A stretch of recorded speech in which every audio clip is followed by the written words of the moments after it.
एक बार की बात है, बर्फीले देश में एक छोटा सा पेंगुइन पिकू रहता था। पिकू छोटा था और बर्फ में अपने दोस्तों के साथ खेलना बहुत पसंद करता था। लेकिन बाकी पेंगुइनों की तरह उसे बर्फीली जमीन से बाहर की दुनिया के बारे में जानने का बहुत उत्साह था। एक ठंडे सर्दी के दिन पिकू ने आसमान में एक रंग-बिरंगे पक्षी को उड़ते हुए देखा। यह कहा जा रहा है, पिकू ने सोचा। जब उसने अपने दोस्तों से कहा कि वह भी उड़ना चाहता है, तो वे हंसी में बोले, पेंगुइन उड़ नहीं सकते। लेकिन पिकू ने हार नहीं मानी। उसने एक साहसिक यात्रा पर निकलने का निर्णय लिया।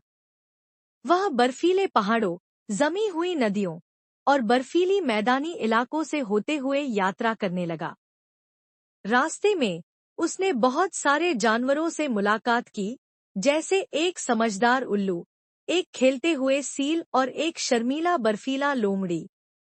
यात्रा लंबी और कठिन थी, लेकिन पिकू बहुत बहादुर था। एक दिन जब वह एक पहाड़ की चोटी पर पहुंचा, उसने कुछ अद्भुत देखा। आसमान में एक सुंदर इंद्रधनुष फैला हुआ था।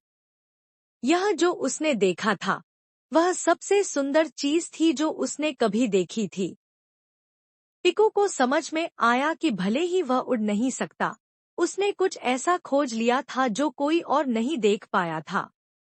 वह अपने घर लौट आया और अपनी साहसिक यात्रा के बारे में अपने दोस्तों से उत्साहित होकर बताया। वे उसके किए हुए काम से हैरान थे।